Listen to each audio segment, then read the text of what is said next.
Lear, desde que ele chega na casa da Gona, nos 100 Homens, não sei se você já viu esse filme, o filme foi muito bem representado, porque de fato é impossível você ser um velho. Um exército de 100 homens, mais os cães, mais os cavalos, mais um bobo, eles fazem bagunça. Agora eu tenho toda a razão de não querer o pai ali, percebe? Ele cria uma situação insustentável, não é? Ela só não podia ter mentido para ele antes de dizer que o amava acima de tudo. Mas que tem aquele exército ali de 100 homens, mais o pai, mais o burro, que ele não tem condição, não tem. A gente entende disso. E rapidamente o Lear começa a ser meio maltratado. Ele chama agora, mas ela não fala com ele, que ela está indisposta.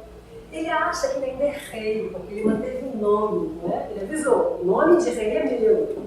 Só que as pessoas já não estão mais vendo isso, o espelho, a imagem do rei não está mais refletida nesse espelho.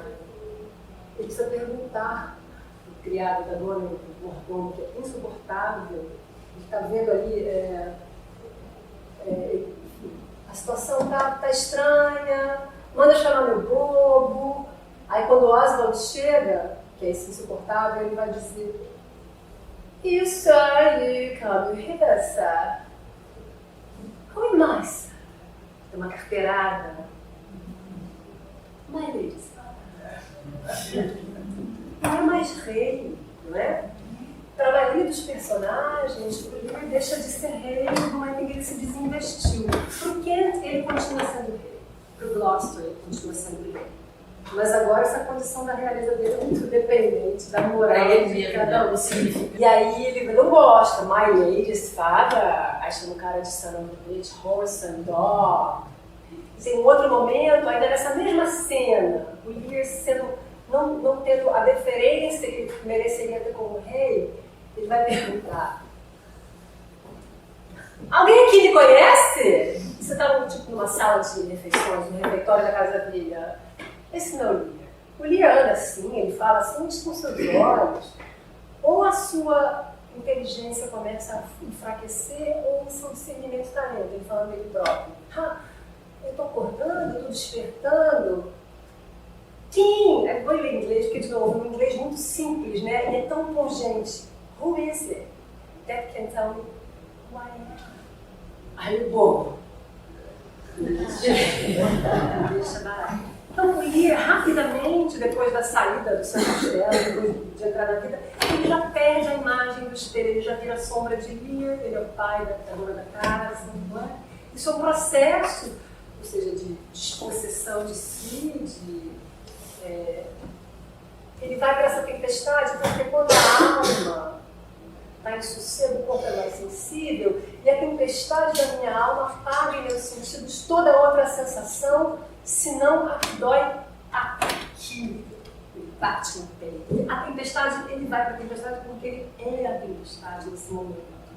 E é ela que vai começar a fazer as fissuras que possibilitarão que ele veja o que é o homem.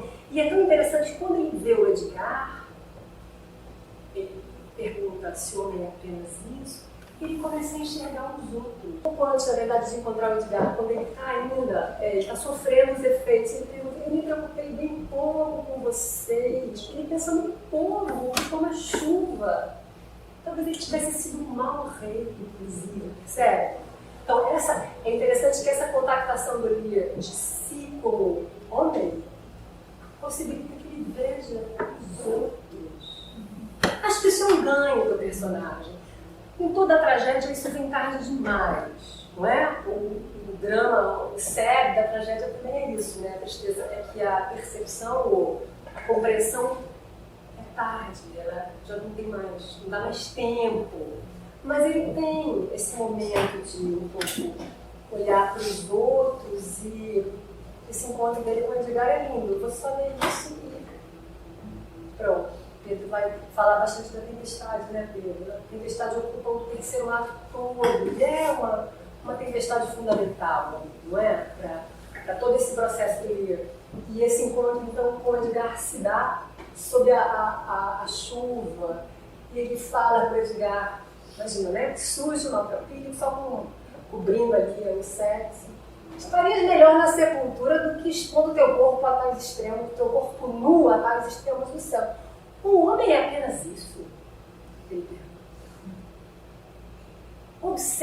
bem, pede um quente para o bobo observar e mendigar. Não deve a seda ao verme, a pele ao animal, a lã à ovelha, e nem o seu odor ao albiscareiro.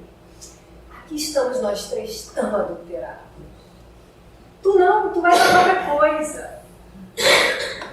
O homem, sem os artifícios da civilização, é só um pobre animal como tu, nu e bifurcado. Ele começa a tirar a mão. Fora com esses trapos emprestados. Desabotou aqui. Então o que ele vai dizer quando ele está morrendo, né? Ele morre dizendo isso. Desabotou aqui. A gente vai ver essa frase repetida no quinto ato. E aí ele se despe. Aqui acho que começa a abrir isso, né, Julia? Essa bifurcação, acho que também está na cabeça dele, né? Uma coisa interessante dessa peça é que ela é uma das peças de Shakespeare que usa muito essa bestialogia. Talvez seja a peça que tem mais essa ideia de que os homens são como os animais, essa animalidade do homem despido, né? Tem toda hora isso, o fulano é igual um cachorro, o outro é igual um cavalo, toda hora tem essa associação, né? Então, acho que essa frase tem bem a ver com isso também. O homem é um pobre animal, tirando todas as roupas, toda a pompa e tal, é um mero animal. Isso é um tema interessante de reflexão no humanismo renascentista. É um tema do Montaigne, por exemplo.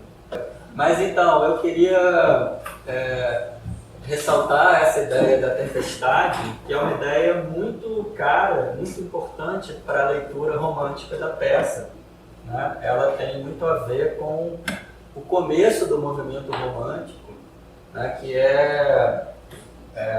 o romantismo nasceu na Alemanha, justamente com o primeiro movimento romântico, chamado pré-romantismo, chamava Tempestade e Ímpeto, Sturm und Drang, né?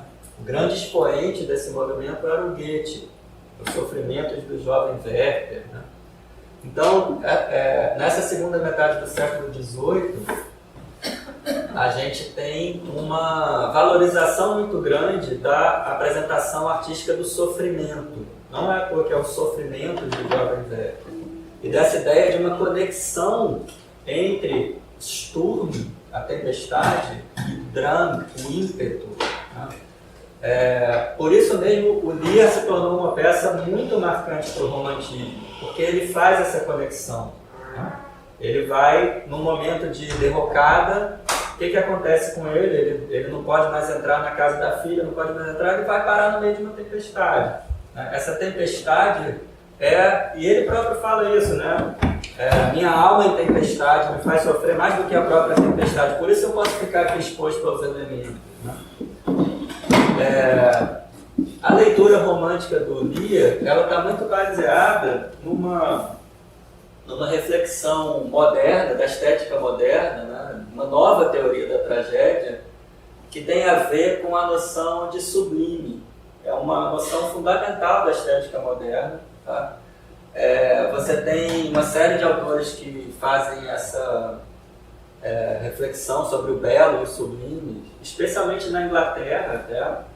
É interessante até que é uma coisa que vem da cultura retórica, vem de um texto da antiguidade recuperado, que era atribuído a um sujeito chamado Longino, depois foi considerado um texto anônimo, né, um tratado chamado Do Sublime. Ele foi redescoberto em 1600 e tanto por um francês e traduzido. E aí essa categoria do sublime tinha a ver com os momentos da poesia ou da filosofia em que você tinha passagens especialmente arrebatadoras, tem a ver com a retórica, mas passagens que são assim como um raio no discurso, que fazem você prestar atenção no que o orador está falando, né? Que tem um poder natural, assim, como de uma tempestade. O Longino usa essas metáforas para falar da poesia. Os ingleses do século XVIII passaram a falar da própria tempestade, do próprio raio, como sendo sublimes, tá? Então a estética moderna tem duas grandes categorias. Isso vai aparecer, por exemplo, no Kant ou em vários filósofos que escreveram sobre estética, né, que dizem respeito a entender as nossas sensações de prazer. Com o que a gente tem prazer? com a beleza, mas a beleza é um prazer direto, é um prazer proporcionado por fenômenos agradáveis, por fenômenos harmoniosos, né? Ele desperta uma sensação harmoniosa por causa da sua forma, por causa da sua proporção, né? Não à toa o Kant dá várias vezes o exemplo da flor como uma coisa harmoniosa, que desperta uma sensação agradável e tal. Mas ele fala, isso vem então desses teóricos ingleses, do Burke, do Edison e tal, de vários teóricos dessa questão do prazer, que vão falar que existe um outro tipo de prazer além do belo. É justamente o prazer que a gente tem com coisas que são informes, que são grandes demais, que são fortes. Tá? É o prazer do sublime. São fenômenos, a princípio, assustadores, como a imensidão do oceano, os penhascos, né? Mas que por isso mesmo despertam um outro tipo de prazer. O belo é um prazer positivo, o sublime é um prazer negativo, é um prazer que vem do desprazer. A imensidão do mar, a grandiosidade de uma catedral, os penhascos de uma montanha, a erupção de um vulcão, uma tempestade com trovões e relâmpagos, são fenômenos que proporcionam esse prazer do sublime. Justamente porque eles são grandes demais ou poderosos demais, eles fazem a gente pensar numa ideia de infinito, numa ideia de Deus. A tempestade é construída, a catedral é construída de uma maneira que quando você entra nela, você pensa na ideia do divino, de tão pequeno que você é em relação àquela grandiosidade. Né? Então, aí vai ter dois tipos de sublime, um tem a ver com o forte demais, o outro tem a ver com o grande demais. Um tem a ver com a imensidão e o outro tem a ver com o poder. Tá? Essa teoria do sublime levou a uma nova compreensão do trágico. Teóricos românticos, o Schiller especialmente, que é um teórico, é um filósofo e dramaturgo também, alemão, relacionou a noção do trágico com a noção do sublime, dizendo o quê? Que a experiência que a gente tem com a tragédia, assim como a experiência que a gente tem com esse tipo de prazer do sublime, é essa experiência de um prazer negativo. É um prazer com o sofrimento. É um prazer proporcionado por uma coisa que é assustadora. Né? Então essa chave do sublime serviu para interpretar a tragédia como um todo, né? Mostrando que o patético, o sofrimento, a resistência do homem, a luta do homem com os elementos, permite chegar a essa sensação de uma grandeza, de uma emoção mais intensa que você vivencia, né? E que, de certa maneira, a ideia de uma catarse, a ideia de uma purgação das emoções foi associada, né, com essa experiência de você vivenciar a intensidade das emoções da tragédia. Mas você é um espectador, você tem um distanciamento. Né? Uma grande discussão da teoria da tragédia é a catarse incide sobre quem? Sobre o espectador, sobre as emoções ou sobre o personagem? O Lear é uma tragédia em que você pode ver uma purgação do personagem. É interessante que você pode fazer a leitura da catarse de várias maneiras. Né? Você tem esse despojamento como um processo de purificação, talvez, né? Em que ele, no final, o próprio Bradley, que você citou, fala, a história do Lear é a história da redenção de Lear. Né? A redenção é a descoberta dele da sua humanidade. Né? Então tem transformação nos personagens trágicos. O Lear é a transformação desse cara que era o rei, que se achava como sendo a natureza dele, o rei, num homem, num simples homem.